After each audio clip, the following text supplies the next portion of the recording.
Not only do I turn looks, I turn bottoms into tops. I might be a bear, but deep down I'm just a kitten. Hello! I'm Hunter Harden. And I'm Papa the Bear, and welcome to the Real Housebears of Salt Lake City podcast.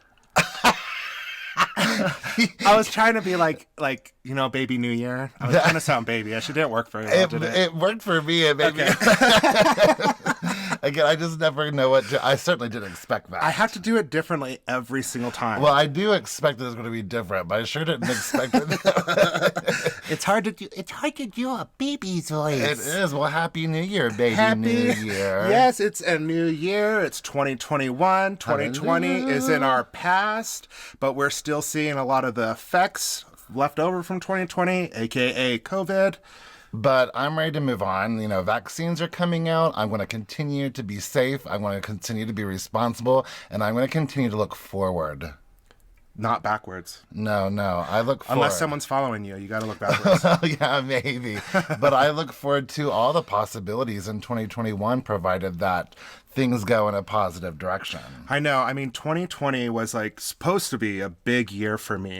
Had so many events booked from all the way till March until quarantine happened. I was booked all the way until June of that year, but everything halted as soon as quarantine happened. And so I'm really hopeful that at least by summer of 2021, events will start opening back up and I can start performing again and modeling and doing all of my stuff. And a BravoCon maybe? And maybe a BravoCon and maybe a tour for ourselves, for our podcast. Let's get those listeners so that we can Let's do this. Everyone share this podcast with your friends. Well, we can't have listeners if we don't have a podcast episode, so let's get into this week's episode. Let's do this. I also have a confession. What's your confession? This episode is called Hot Tub Confessions. Is that a confession? Yes. I don't feel like you really bared too much of your soul there. No. I won't do that on the podcast. Well, I'm going to confess something myself. I miss Mary.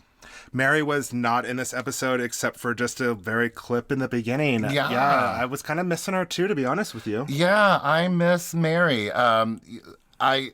I don't like, however, last week we didn't see Mary either. Last week we got to see Mary at the beginning of the episode, and then one more time where she's admonishing her son about staying out all night. And that's all we got last week. And then this week we literally get this one scene where she is again admonishing Robert Jr. about buying a Prada purse. She says that she's like, that purse is going to outlast your relationship. Right. She's like, I was like, oh my, she doesn't have very much confidence in yours. Well, I mean, he's 17. She's completely right. Of course, yeah. She's like, why is this purse? The big deal is not that he bought her this purse, but it's on her credit card. And I'm like, well, where is he paying for a Prada purse? I don't think he ever was. I mean, he doesn't have a skincare line or a fashion line yet. Not yet.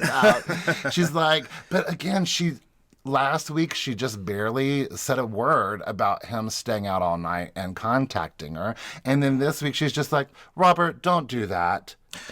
And of course, he just has one thing to say. I'm sorry. And that's the only thing we hear from Robert Jr. Yeah, but I agree with Mary. She says you only buy him a purse like that if you're going to marry him. And maybe at 17, he thinks he is going to marry this girl.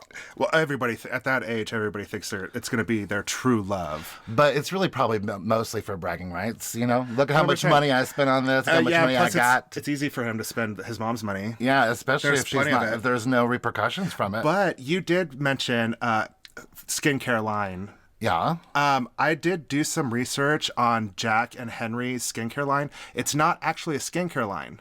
Yeah. It is like cologne, it's body wash, it's shampoo. And what they do is they donate a bottle of shampoo and body wash to the foster children whenever somebody buys something. Oh, that's wonderful. So that's nice. On Fresh Wolf, I think it is what their thing is called. So it's not a skincare line. Okay. Well, I mean, gotcha. Yeah, well, it's like washes and it's just like body wash and cologne and just like fancy things like that. Well, maybe Robert Jr. needs to take a hint.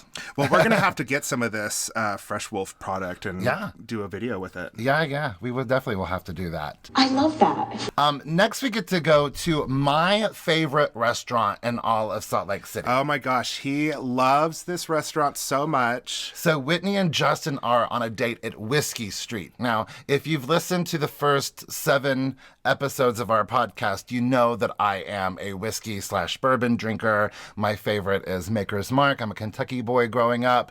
So Whiskey Street is the coolest restaurant. It has an entire wall, like the entire wall of the restaurant is covered in bottles of shelves of whiskey, like Scotch whiskey, Irish whiskey, of course, American whiskeys and bourbons, and their food menu is delicious. You make it to Salt Lake City, I recommend going to Whiskey Street. It's my favorite place. They have the best deviled eggs. Oh, yes, they do. Oh my gosh, I crave their deviled eggs so I much. was going to actually say something about the deviled eggs, but I'm like, okay, I'm talking about Whiskey Street too much. So okay. I'm glad that you did. Well, let's really talk good. about getting laid. Yes. That's all what's on Whitney's mind. I thought that it was really cute that Justin seemed a little bit surprised that she said that on camera. I'm sure she says stuff like that, but he's like, you said it on camera? Ah. He looked a little red in the face and stuff because she's talking about how she has different characters she brings out in the bedroom and stuff. That's hot. And we know all about that. But she said, when you say sexy character, she's like, like the homely mom whose top is coming off. I love it how she's like, oh no, my top is coming off. Homely does not equal sexy, in my opinion. But this week we went back and listened to our very first episode, and it's really amazing how our opinions have changed on so much. Oh my gosh. I still have a huge regret. I took a really cheap shot at Justin because it was an easy joke to make, and now we just love him so much, and we still have so much more to say about him. So it's really funny to hear how much of our opinions have changed on everyone. Justin, I never said anything bad about you. Justin, it was just a cheap joke, I promise. All right. I think Justin will look good with a shaved head. He's hanging on to that hair. I mean, he still looks great. I don't think he needs it. He looks great, but I wonder what he looks like with a bald head. You know I love a guy with a bald head. I hope so. Cheers to that. Cheers to that. Then we get to move on to Jen and Sharif. Jen bringing Sharif Jr. into the... do you know the other little brother's name? Omar. Brings him into Omar's room because he's sick. Because she was like... You're going to medical school, so you're come in here and be a doctor. You're going to be a doctor here. That's how it works. Feel his forehead and tell me the exact temperature right now. I was like, hopefully she just means, can you tell if he is feverish, not can you touch his head and say, oh, that's 102. But wouldn't that be a really good talent? For sure. I love it that Jen's like, do you want mommy to crawl into bed with you and cuddle? And he's just like, no, ma'am. That would be me. Listen, when I'm sick, I don't want you to. I want to sleep, and then when I'm awake, I want you to wait on me hand and foot and take care of everything that I need. You are the most stubborn. But you have to agree person. that I am asleep almost the entire time. You are, but you won't eat anything, and that's what you need. You need liquids and stuff like that. I try to take care of you, but so you just I'm won't with let Omar. me. I'm like, Mom, don't cuddle me right now. But when I'm awake, get me my crackers, get me my soda, get me everything else. I love Sharif. He's so charming in the back. Sharif Jr. He's just like giggling and stuff in the back. He's grown out to be a great kid, great looking kid, and he's going to medical school. That's awesome. I like every minute I see him on screen. He seems really sweet and charming. Then we get to move over to Drether.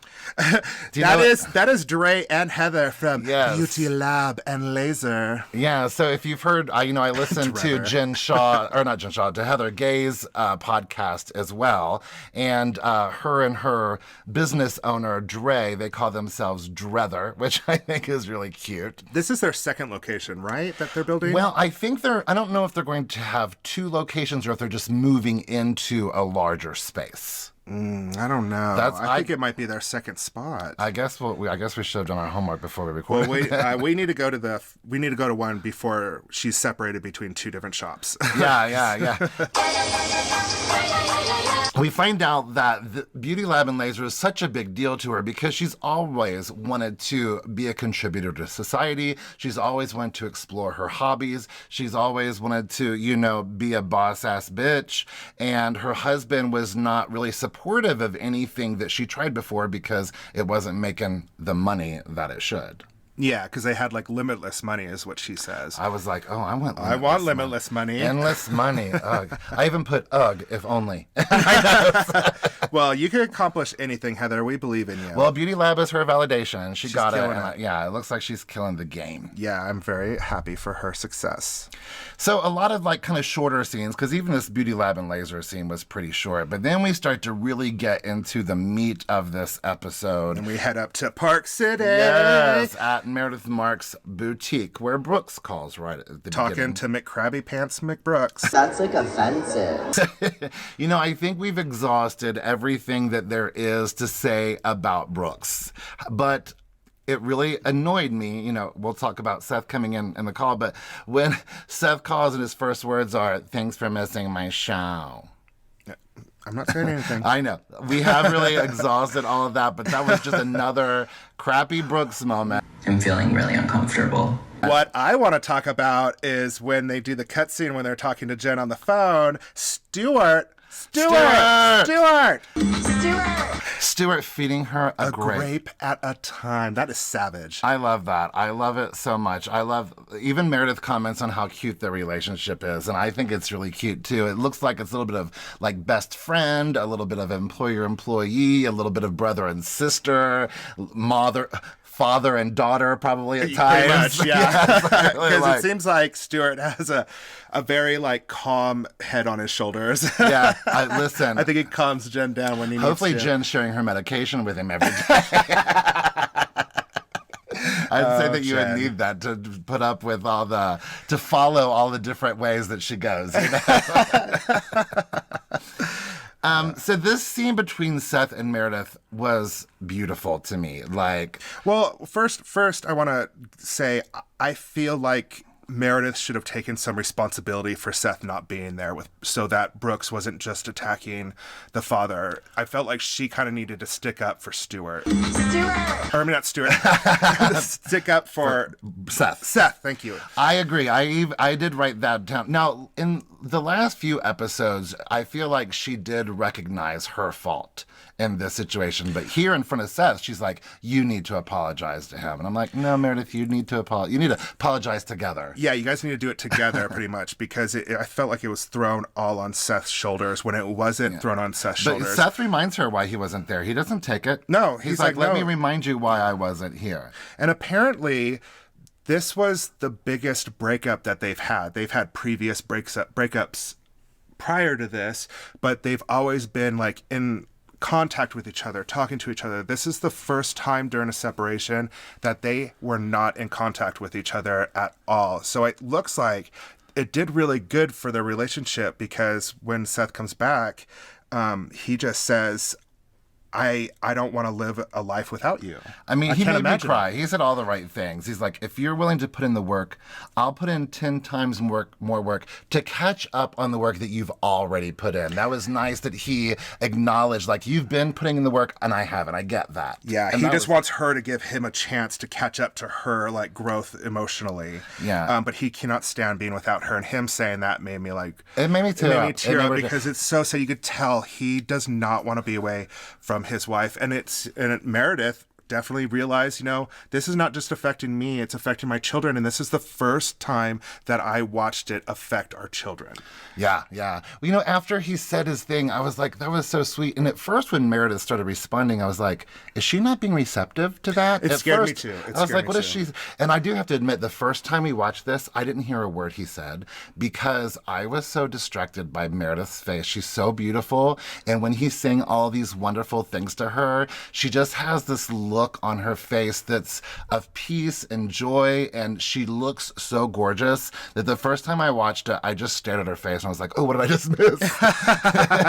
Yeah, I agree. She's a very stunning woman. It was and this was a really great moment. And a lot of people, like I saw that Giselle Bryant from Potomac was talking during that Bravo chat room that she feels like Salt Lake City needs to get moving with their storylines. And I agree with that. I agree that they do need to get moving with their storylines amongst each other because there's not a lot of drama between each other. It came really hard and fast with the whole Mary stuff, but now it's kind of like panned out and Mary's no longer there. Well, I just feel like last episode and this episode has been going away from their group dynamic and their group drama and focusing on the individual ladies' stories. We're learning more about Seth and Meredith reconnecting. We're learning about Lisa and John's business. Yes. So instead of drama between them, which I feel we've been promised there's way more drama to come between them.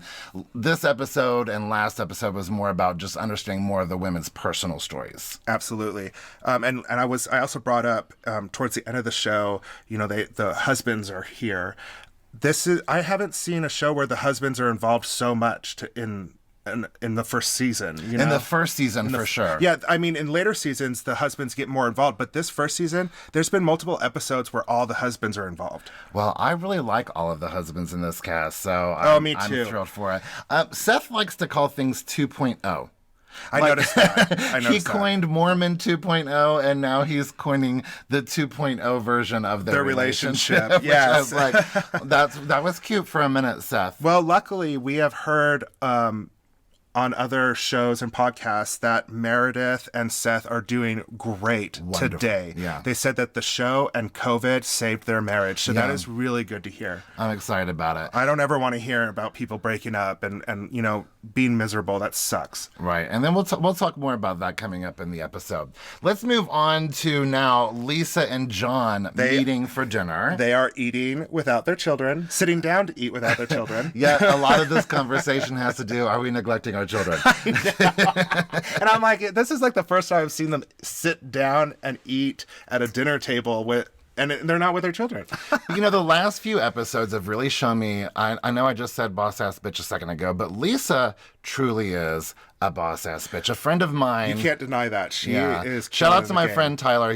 She's kind of like a Miranda Priestley from Devil Wears Prada. Ooh. And I agree because Lisa is probably the sharpest dressed. Like Jen Shaw is the most fun to look at the way she dresses. But as far as classic lines and I talk about smooth her and sexy. Yeah, I talk about her outfits a little bit later. So Lisa Barlow, I agree. I totally agree with that. I think that she is killing the business game. I think she's killing the look. She's gorgeous and is always impeccably dressed. And she proves to us, she's like, listen, we know all of the restaurant owners and managers and bartenders since we have a liquor company. So I can get a table anywhere. She does a lot of work.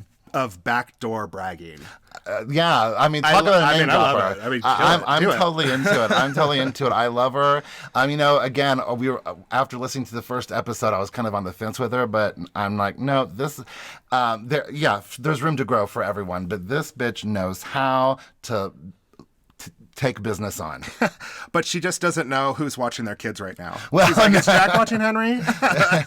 Well, luckily she has a husband who's filling in those blanks for her, right? Thankfully. Yeah. And so Lisa starts bragging about Sundance, and John's like, yeah, Sundance was great, but it's that backdoor bragging again. But she's like, but we don't need any more than what we have. Yeah, it gives John an opportunity to talk again about how they're taking on too much work. And, and they bring up, so before it was like, it's not aligned with what we're doing. Now it's got to fit into our portfolio. Yeah, and Lisa, her face looked surprised when he said this. I was like, honey, just last episode you guys talked about this. Why are you surprised that he's saying this? Or maybe you just thought that you got away with it last time and he wasn't going to bring it back up. She gets very tense about taking time off work. Like, even just a limit on how much to use your phone. Like, even at 11, John says, at 11 o'clock, don't be even on your phone. And now, we do have actually a little bit of evidence. We've got something to tell you guys, but we're not going to tell you probably until our next episode. But we can confirm that Lisa Barlow does message people after 11 p.m. She is still messaging people after 11 p.m. So that John's little speech about, maybe we shouldn't use our phone after 11 p.m. did not quite work. So stay tuned for hopefully next week when we can explain a little bit more about how we know why Lisa Barlow will message people after 11 p.m. I wonder how well she sleeps at night because her mind has got to be racing constantly. Oh, never. Yeah, she probably doesn't sleep. I like how she's like, I'm getting work done and I'm still engaging. I can listen to everyone talk and sing Britney Spears in my head and still hear what you guys are saying. And then she's like, what? The producers are like, so how was dinner with John? And she's like, wait, hold up. Wait, what? That was perfect. Was she reading emails in the middle of a confessional, I wonder? Yes, she was. That is of course she was. That is... but what John, during this conversation, John says they both claim that work is put first, even before their children. Yeah, he pulls out some really good points and some really good, like... And he claims that it's both of them doing this. It's Yeah. not just her. He's not pointing fingers at her. So first he says, maybe we're giving up our boys. And which I thought, okay, that's going to stop her in her tracks. How can she argue with that? But instead she's like, well, maybe we can work more, but include the boys in what we're doing. And you know what? They really do, because I found an Instagram page called Barlow Crew, and on the bio it says, we bring our kids to work. Well, you know, there is value in teaching. Listen, you know, remember the very first episode, they had those motivational words above their bed. So there is value in getting these boys started and getting them ambitious about life and a career. But I was impressed how quickly she was like, we're not going to stop. We're going to do more, but include the boys. That's not really how you spend time with kids to make memories and stuff, but I do appreciate her doing this. Yeah, poor John. And then he says, okay, well, I'm missing my own time with the boys. Mm-hmm. And Liz, I think it's very clear that Lisa loves her kids. Every time that we see her in a scene with her kids, I feel like she shows them so much attention and she's excited to be around them. And I see a lot of love there. But I agree that, you know, she wants them to be successful, but she's not really putting in that like mom time, like to make memories, like doing fun kid things, not like business things, you know? Yeah. But who knows what they really do on day-to-day basis. Well, you know, I don't know if it's now or if it's later when John's like, Lisa thinks that spending time together is me driving her to the store to get a Diet Coke while she works on her phone. You know? I love that. You always have to have something with Diet Coke in every episode that she's in. Please. I support it 100%. Now, let's move on to Whitney and Justin. It's alone but time it's in not the like curtain. a happy Yeah, scene. no, they're on their way to sober living, so it's not like, woohoo. But yeah, apparently her dad is calling Whitney and is like freaking out because somebody is going to be moved in with him in the same room. And her dad is not having it. But I love how on the way there, Justin is kind of like clearing Whitney's head and kind of coaching her on the bullet points and what's important to be said. I need that when I'm in an emotional state like that, because all of my emotions take over my judgment. Right. And also think about the dad's side. Like, it's really easy to jump on and be like, oh, he just wants to do drugs, or he just wants to get out there. Or but think about how anxious he already is 24 hours a day. Think about how much, if I was going through detox or something like traumatic like that, something like, I didn't think I was going to have a roommate. Now I have a roommate. Now I have to deal with this around someone else 24 hours a day.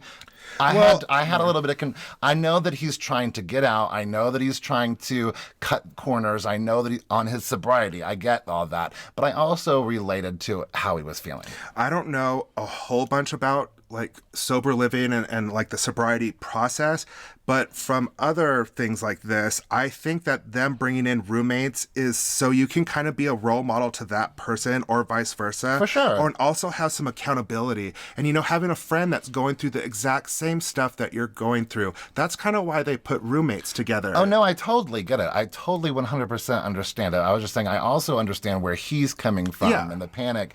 That I'm not justifying what he's saying and doing. I'm not saying he should be leaving sober living. And I agree with Whitney. He's not entitled.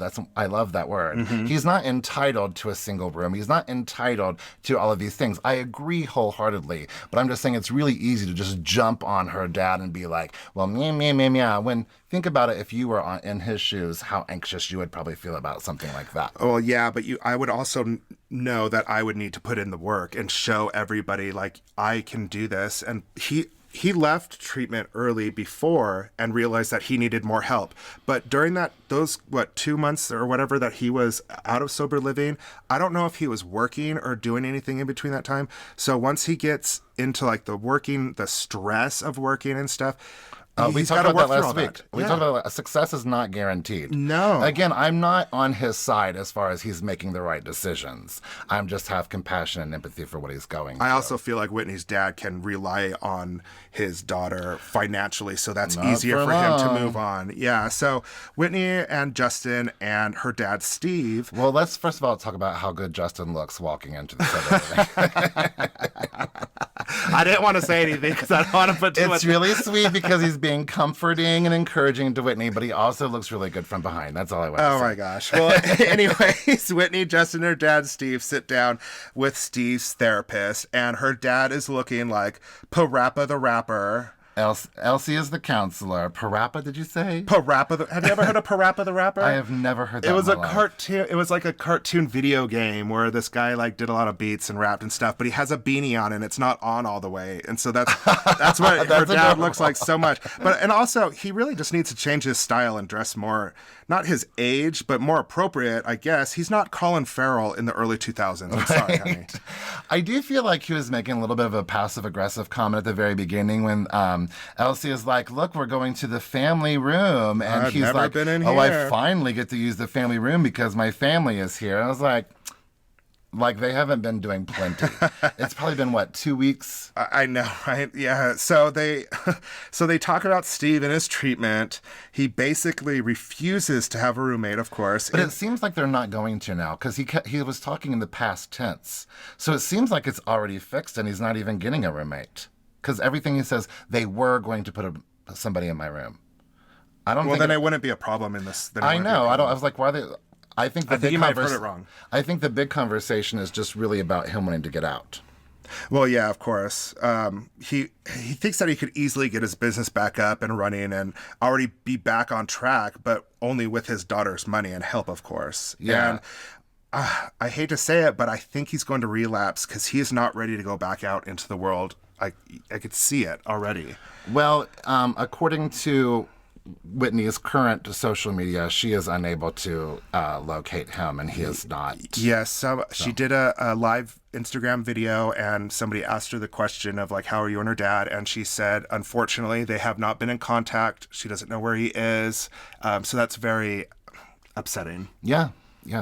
So I like that Justin, whenever he talks, he is affirming Steve.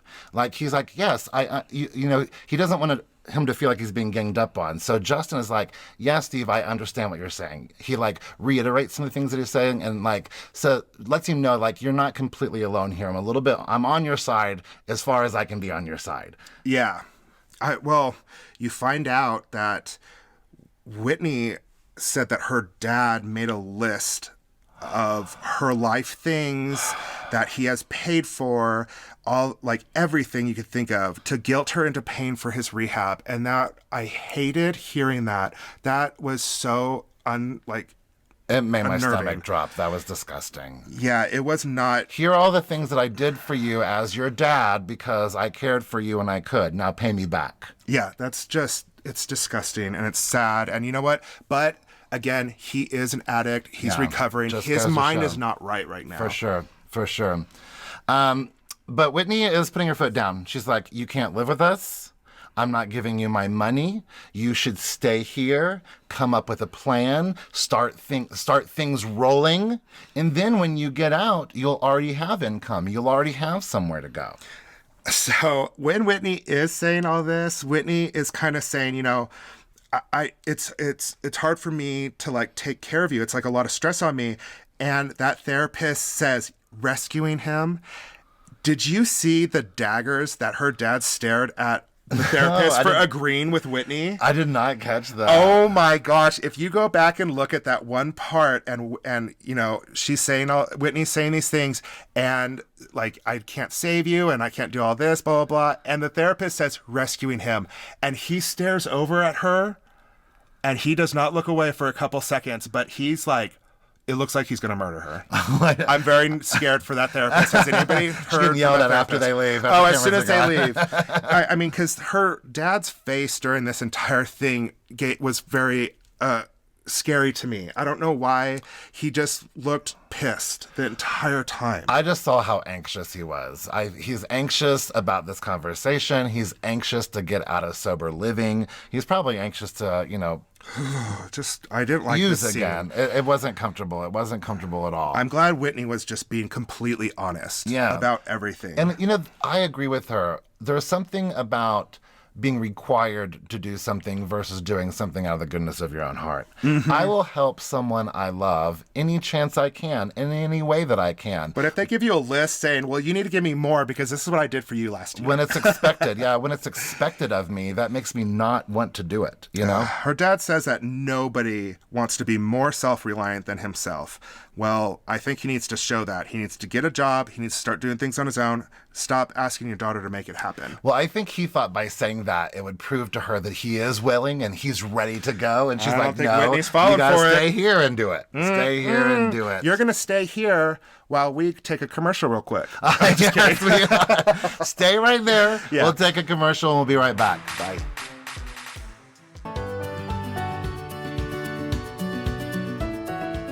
We'd love to give a shout out to our sponsor, Anchor Podcasts. If you haven't heard about Anchor, it's the easiest way to make a podcast. Let me explain. It's free. There's creation tools that allow you to record and edit your podcast right from your phone or computer. Anchor will distribute your podcast for you so it can be heard on Spotify, Apple Podcasts, and many, many more. You can even make money from your podcast with no minimum listenership. It's everything you need to make a podcast all in one place. Anchor is where we started with our podcast, and it's been really great for us, and that's how you're able to hear us on all the different streaming platforms. We love it. Download the free Anchor app or go to anchor.fm to get started today.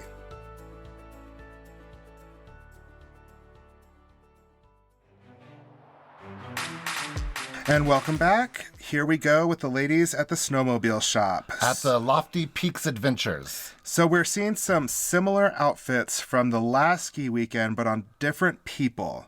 This time, Jen Shah is wearing Lisa Barlow's ski pants, but with a different top.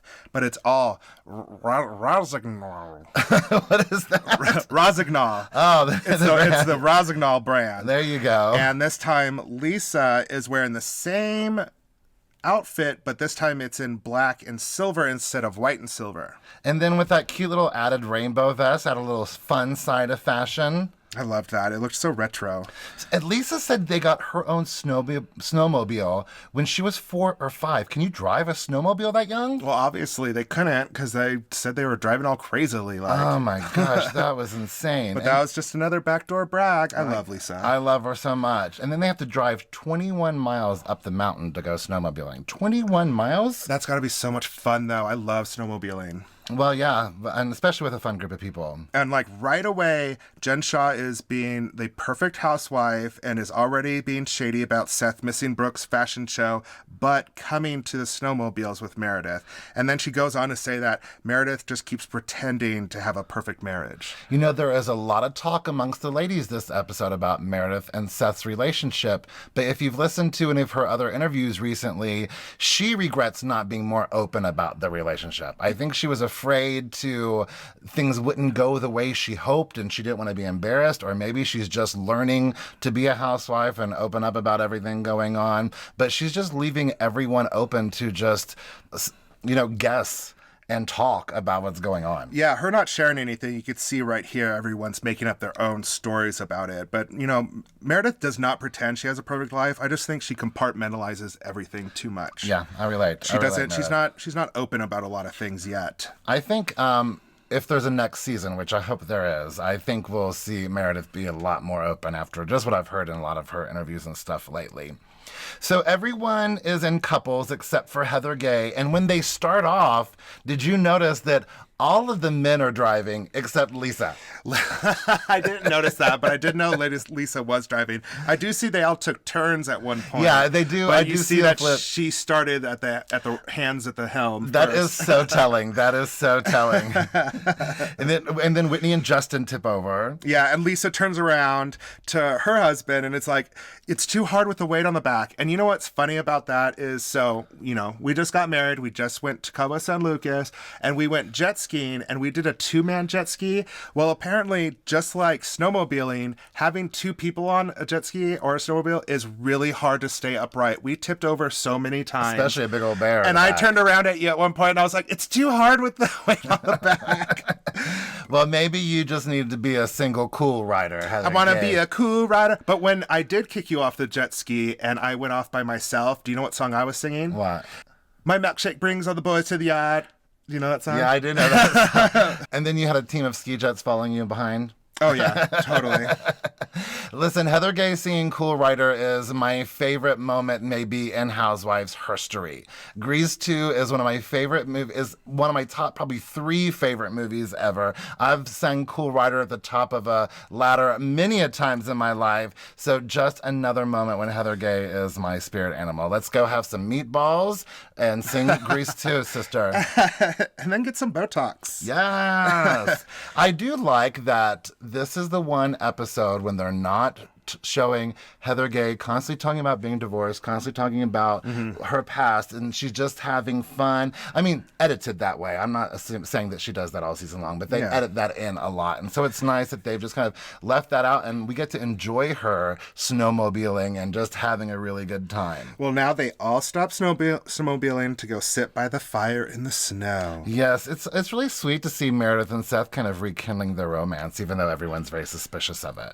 I know. I love seeing all the ladies and the husbands hanging around the fire and seeing Sharif talk about Jen Shah. I love seeing them both together. Well, Lisa comments that she loves seeing the Shahs together. I love that. I love that. He is more talkative than Jen, Sharif is. And it's so funny to see this. You could see Jen is very quiet around him, surprisingly. She's very low-key She's when very he's around. centered. It makes her calm and like peaceful. But it was really fun to hear, Sharif talk about her. And when he says the one thing that drew her to me first was how sweet she was, and the needle skips. Right. Well, before that, it was really sweet because he said he had never seen anyone that pretty in his entire life. I know, that's so sweet. I say that about you all the time. I know. I say that about you all the time. So that was really sweet when he said that. And then when he asked her out, she said yes, but you got to bring all my cousins with us. He's like, are you hungry? And she's like, yes, we are. And then they went on a group date. They went dancing, and he was like, ooh, I got to put the books between us. I can't dance too close so her family the whole family was probably just staring at him, watching. And then they went out to dinner, and he had to take the whole crew to dinner too. And Jen was like, that was the test.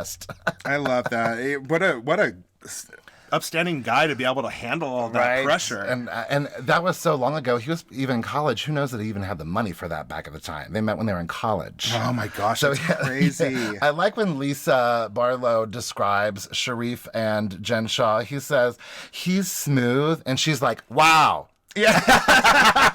But it works. It works. I thought, wow, was a really great description for her. And also, Lisa was asking Sharif, she's like, are we killing your mojo? Because we find out that he's only home for like one day. And he says a very bare thing. And he just says, no, don't worry. That's going to happen. Yeah.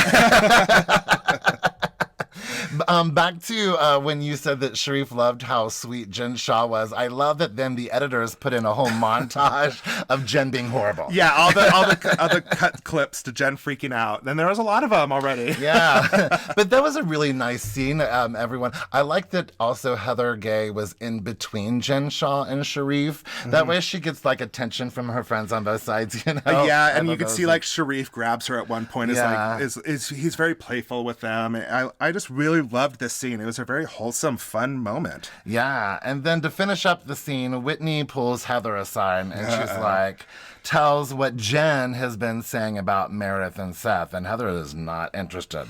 Well, Heather even brings up that the night before, the dinner before, that Jen showed her pics of Meredith with another man. Yeah. So she's like, I'm not. Don't ask, don't tell. Yeah. Heather just says, don't ask, don't tell. Well, I'm not asking Meredith, so I'm not about to dip in that. Seriously. I do agree again that we've had a bit of a lull in the storyline progression, but I think it's clear that Meredith and Seth's storyline is heating up. And there's a lot more to come as far as how much everyone's talking. There's way more drama to come. Well, before we leave the mountain, did you see Whitney's beanie? It had a tiny rose on it. Oh, that's sweet. Whitney Rose. I thought that was sweet. So adorable. I do like that. I think you did point out to me when we were watching. That's cute. Let's move on to Jen's chalet. Yeah, Shah Chalet. Heather and Whitney can't come. They have prior engagements. No, but the group is showing up. I love Meredith's lavender pants. I feel like they were out of season. I would only wear those in the spring or summer, but I thought they were beautiful, and it's not a color that we normally see. I didn't even notice. Yeah, I was like, I just really? noticed all the food and snacks to eat.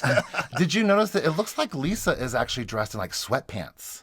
Really? Like she's dressed. I'm not. So, it's not going to be that casual like sweatpants. What means me and you? But Lisa was dressed very casually, and we haven't seen that all season. They're probably Gucci or Probably. Brooks Marks.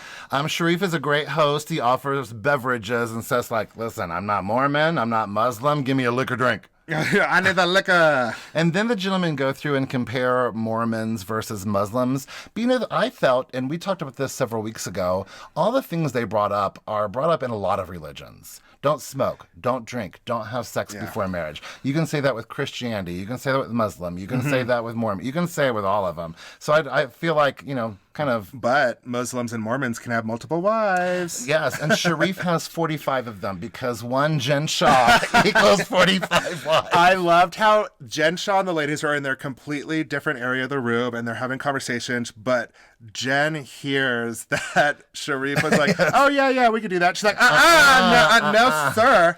I meant to Google. I did not realize that polygamy was still permissible in the Muslim religion. I didn't even know that it ever was, to be honest with you. I honestly don't know anything about the Muslim religion, so I hope we find out more through this because it's very interesting. And another place where I really relate to Lisa Barlow is she brings up again the difference between the culture of the church and what's actually in the scripture. And I feel like all of us can really take a lesson from that. Maybe Lisa is really running with it, you know, I don't know. Jen calls it the Lisa Barlow Church. But I agree, God doesn't care that Lisa has a tequila company. No. So I'm not. A lot of people are freaking out about it and feel like she's being hypocritical, but I support it. I think, again, I said that several weeks ago. The only thing that God really cares about is how you treat other people. Well, Seth says if she was a Jew or if she was Jewish, they would praise you up and lift you up in a chair. But what? And then it's time for the girls and the guys to split. And it looks like this was not planned because Lisa Barlow was like, you want me to put on a bathing suit after I've eaten? Honey, you weigh 25 pounds. I know, she looked fantastic. You're so beautiful and so tiny. You can put on a bathing suit after eating a whole burger and fries, sister. Yeah, so the men have to stay upstairs to play shuffleboard. Did you notice, though, that there is no camera showing them, any of those women in their bathing suit out of the hot tub? Oh, I didn't see that. They're already She's like, you're not going to show me in my bathing suit, and then they're in the hot tub.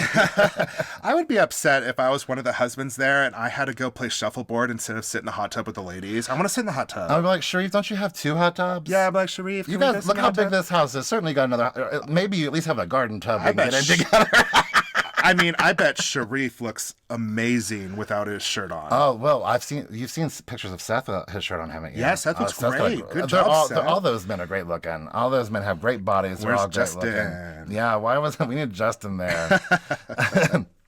Sharif and Jen, at the same time, in their respective groups, are talking about the problem with their travel not coinciding. This was really interesting to see because you don't really generally get to see 2 sides of a conversation going on between 2 different people about the same thing. So you got to see the side with Jen's, and then you got to see the side with Sharif. And I really related to both of them because 100%. Last year, before travel stopped, you and I were really doing a lot of traveling, and we were like ships passing by night. Yeah, we rarely got to see each other. And I agree. I saw both of these sides of the story because I was like, I'm home on the weekends, so don't book things on the weekends. And you were like, that all of my work is on the weekends. Yeah, so that's what I have to do. So I was like, oh my gosh, we're Jen and Sharif right there. I was thinking that exact same thing too. And I was also, Seth also brings up, how they've been apart now that they've come back together.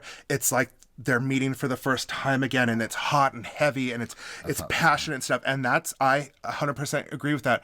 The very small moments that we got to spend, we were all over each other. We hated being away from each other. That's for sure. Now, Lisa and John have the opposite problem. Like, they're never apart. Yeah. Maybe could do with some time, a day apart, And this is where he says the Diet Coke line. He's like, she has me drive her to get a Diet Coke so that she can work, and it makes her feel like we're together. And then, but Lisa says that it's John's job to take care of her emotionally and totally. Amen, sister. That is what I'm all about. So she just gets to work 24/7, but when she's like ready to have a breakdown, John's need to be there to pick her up. Pretty much, yeah. Like any time I'm having a breakdown or emotional like crisis, you have to take care of it then. Of course. vice versa. I think that's being in a relationship. But hopefully Lisa is tending to John's emotional needs. John tells the men that about them setting goals and how great it's been to set goals, but how difficult it has been for them to set goals together. Talking about goals, me and you have started talking about goals at the end of the day. Thank you, Lisa Barlow. Barlow. Seriously, no lie. I'm not kidding you, Lisa Barlow. We now say, what's your goal for the day? It started off as kind of like a joke, but then we like actually answered it, and now we kind of do it all the time, and it's a lot of fun, and it's like helps you like direct yourself. Maybe I'm wrong. Maybe sitting at home and talking about your family goals is a family fun night. Last week I was like, that's not fun, but now we're doing it. Now we're doing it like almost every night. We've said it to each other. Lisa Barlow, changing the world, 2 homos at a time. So, beyond Lisa and John, we're back to Sharif talking about him and Jen and how Jen is very reactionary and says things just for shock value.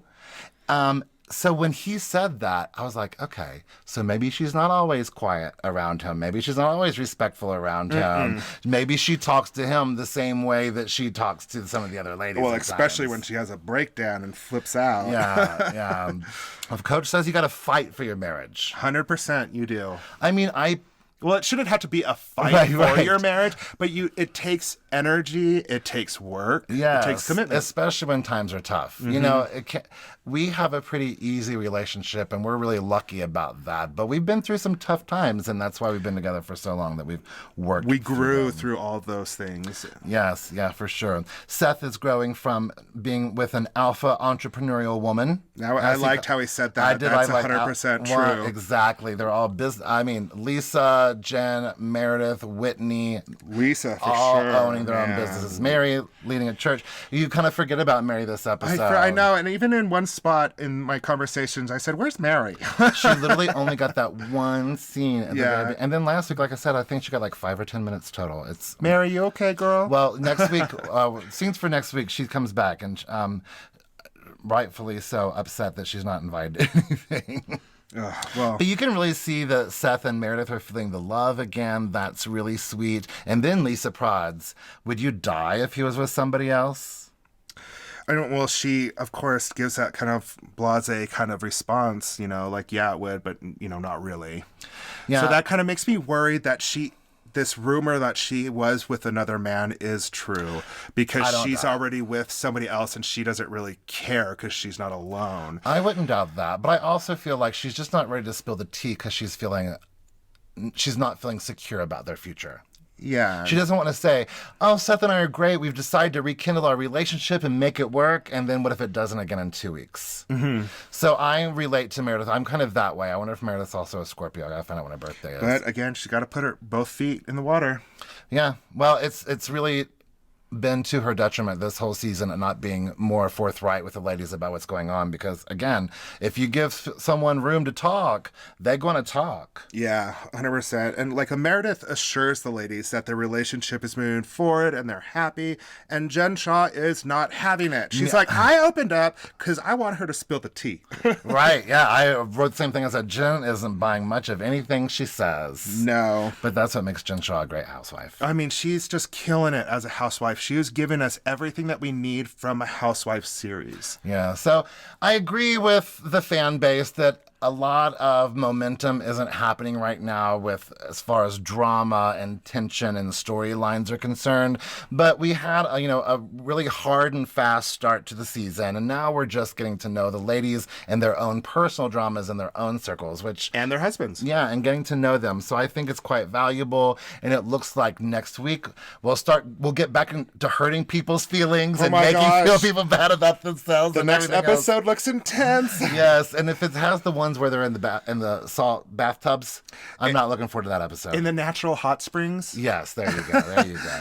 You do not like natural hot springs unless it's like at a resort so it doesn't stink and it doesn't Well, look those gross. bathtubs look nice. I would do that. They do, but it's out in the but world. it's not green. It's not sewage water in your terms. Right. Well, thank you all so much for being with us this week again. Please don't forget to join us on all the social media platforms. On Twitter, we are Housebears of SLC.